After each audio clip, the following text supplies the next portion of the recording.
After a year unlike any we've ever seen, Ed Bolen shares his perspectives on what 2021 might bring for our industry. From the National Business Aviation Association, this is Flight Plan.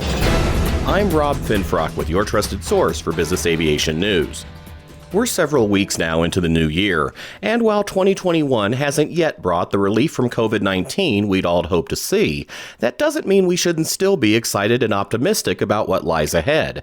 That's also true for business aviation, and I'm pleased to welcome Ed Bolen, President and CEO of NBAA, to share his thoughts about what we may see this year. Ed, thanks for joining me today. Before we look to the rest of 2021, let's discuss a bit how business aviation responded throughout 2020 and really rose up to meet several challenges in an unfamiliar and unsettling environment. From your perspective, what lessons did our COVID year reveal for our industry? Well, I think so much of who we are and what we do is built on the experiences that we've had and the things that kind of are deeply encoded in us. And I think in the aviation community, the business aviation community, there is a lot of experience with sharing experiences, learning from others, and finding ways to get things done effectively, efficiently, and safely. And I think that really helped prepare us for going into a year that was dominated by COVID. We were facing a challenge we had never facing a challenge from an enemy we didn't fully know or understand. And so what we did is we relied on each other, found ways to learn from each other, share our experiences, and really help the community to find ways forward. And I think in our community that was evidenced in multiple ways when we talk about resilience and innovation. And so as we looked to find ways to be resilient in a community where things we depend on, like air traffic control services, suddenly forced us to operate in ATC zero environments when COVID impacted towers at places like Chicago Midway and Indianapolis. So I think that was an example where we're a community that ends up preparing for Plan A and Plan B and Plan C. And when we saw an ATC zero environment, we reverted back to the training that we've had, the things that we know about flying into non-controlled towers. And so I think that's one example. I think we've also seen that kind of put forward as our community has worked together to find ways to isolate flight crews, have them operate in teams or bubbles. The same way with maintenance, we've obviously learned a lot about things like disinfecting aircraft. And so it was a year when learning from each other, applying lessons that are kind of inherent to us as aviators and aviation professionals, all really came to the forefront. And just in terms of innovation, I think we saw that obviously in the operating environment. We also continue to see it in the technology field. A lot of people may forget because it feels like a lifetime ago, but one of the big things from 2020 was that on January 1st, we moved into an ADS-B world. And suddenly we were operating in a way that we had been planning for a long time, but the transition to ADS-B went smoothly. And we've continued to build on that technology with products coming forward that continue to advance the state of the industry with things like auto land, where you press a button or the plane recognizes when a pilot's incapacitated and lands safely at the nearest airport. So there's just so much about last year that was challenging, unwanted, unwelcome, and yet really demonstrated that we're an industry that is resilient, that we're innovative, and that we're all in this together. Indeed, and we've really seen the best of our industry displayed in so many ways throughout this crisis. Now, as we look ahead, what might be on the horizon for business aviation in 2021? And have your expectations there already changed, perhaps, from what you thought we'd see just a month ago? I think what we have seen is that 2021 has not unfolded quite the way we had drawn it up on the chalkboard. It's been an eventful January and 1st of February. I think, though, as you mentioned, there is a lot very positive that we have right now and going forward. And part of it is a carryover from 2020, where a large number of people were introduced to the benefits of business aviation. A lot of companies and individuals used business aviation in 2020 for the first time and now understand that it is a remarkably flexible, safe way to reach places, including those that do not always have airline service or frequent airline service. So I think we've got some helpful tailwinds that we can take advantage of as we move forward and make sure that the people that have experienced business aviation have a good experience and end up being permanent parts of our community going forward. We'll have more with Ed in just a moment, but first, this word from NBAA. NBAA Flight Plan listeners, if you value the expertise you get from your weekly podcast, we've got a way for you to get answers from experts live. Our NBAA News Hour webinars give you access to the best operational, legal, technical, and other guidance for business aviation. Participate today by visiting nbaa.org/newshour. We're back now with NBAA President and CEO Ed Bolen and our discussion about what the year ahead may bring for our industry. Ed, you mentioned a few tailwinds we have at our backs to help propel business aviation forward, but we've also seen some headwinds already in 2021.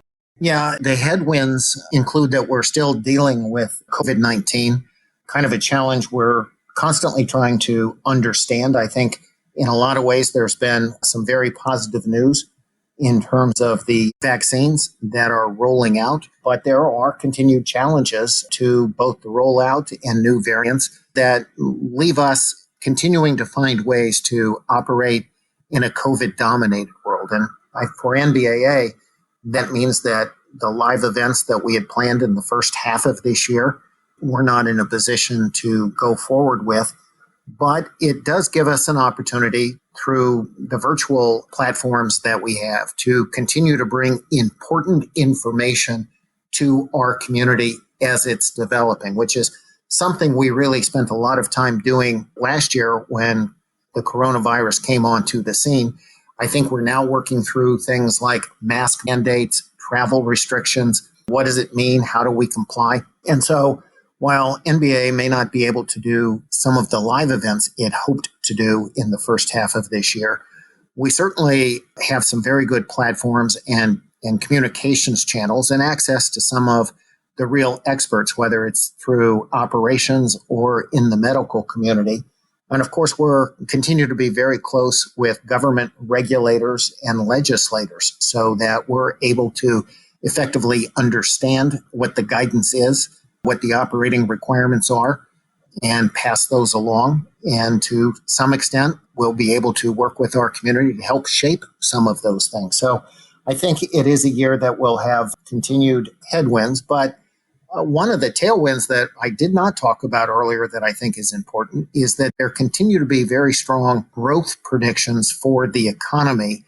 And I think one of the things that we have always seen is that when an economy is expanding, the demand for transportation, all segments, but particularly aviation, increases. And I think this is an opportunity where business aviation may actually be a leading indicator of the recovery, the economic recovery that we're looking forward to. So yes, there are some continued headwinds, but we bring into the new year some momentum and certainly a lot of optimism about the economic recovery that is being anticipated widely. You mentioned earlier last year's ADS-B mandate. That's a great example of how easy it might be to forget other significant events that took place across our industry in 2020, even as COVID dominated the news and so much of our lives. So what are some issues or opportunities we may encounter in 2021 unrelated to the coronavirus? Well, I think one of the areas that enormous progress was made last year is in the area of sustainability. As you know, Rob, NBAA has been at the forefront of promoting sustainability, particularly in the area of sustainable aviation fuel, or SAF. We've done demonstration events. We've done educational events. Last year in the summer, we had a very important Sustainable Aviation Fuel Summit. And all of that was really promoting awareness of sustainability and particularly the role that sustainable aviation fuel could play in our commitment to becoming a sustainable industry. And I think our awareness efforts have really made enough progress that we're now focusing on availability and adoption. How do we increase production? How do we stimulate people using sustainable aviation fuel? And it's been a remarkable year so far. January, almost every day, has seen announcements about partnerships or major companies that are very focused on sustainable aviation fuel.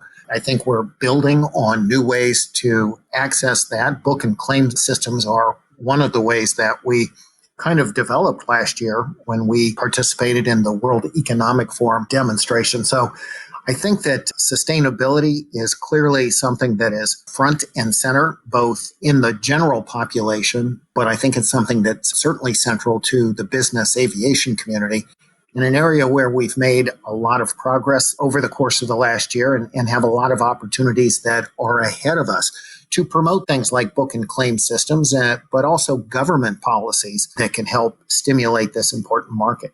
Of course, we also have a new presidential administration there in D.C. What might that mean for business aviation?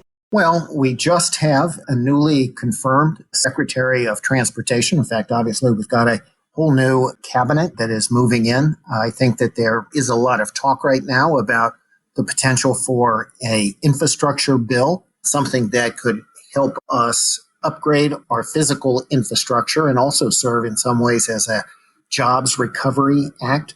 So I think what we're going to be watching closely and encouraging is that we will see a focus on promoting mobility, including aviation mobility. And so we're looking forward to being very engaged with the new administration and with the new Congress. Ed, you've covered several aspects that would seem to bode well for our industry in the year ahead. So to wrap up our conversation today, what are you most excited to see in 2021? Oh my gosh. Well, there's so much good stuff that is going on in aviation and has been going on even during the COVID-19. And I talked about the progress that we're making on sustainability, particularly with sustainable aviation fuel. We touched a little bit on technology, but my goodness, this is one of the most exciting technology times, I think, in the history of aviation. We're seeing continued excitement and growth in the advanced air mobility market. Lots of bright people, lots of exciting new technologies, lots of capital coming into that industry. We continue to see advances being made in supersonic and even commercial space launch. So technology is it's an amazing thing to witness how rapidly it is developing. Areas including electric propulsion, hydrogen propulsion, hybrid propulsion. So I think technology continues to be a huge, exciting area, and one at NBAA we are working hard to foster and make sure that our operating environment is capable of meeting the needs of this new and emerging technology. I'm also excited about the growing focus on our industry to look for talent everywhere, to work at making sure that our community understands that in order for us to have a strong future, we need to attract and retain the brightest talent. And that sometimes means looking in places we haven't looked before, reaching out to communities we haven't reached out to before. And so I think that there continue to be exciting developments as NBAA works with universities and others to promote business aviation and make sure that our industry is open, it's inclusive, and it's capable of attracting the best and the brightest to help us go forward. And that's the latest from the National Business Aviation Association. Remember, you can subscribe to all Flight Plan episodes at Apple Podcasts in the App Store, wherever you find your favorite podcasts, including by asking Alexa or another connected device, or download them from NBAA.org. I'm Rob Finfrock. Thanks for listening, and join us next time for a new episode of Flight Plan.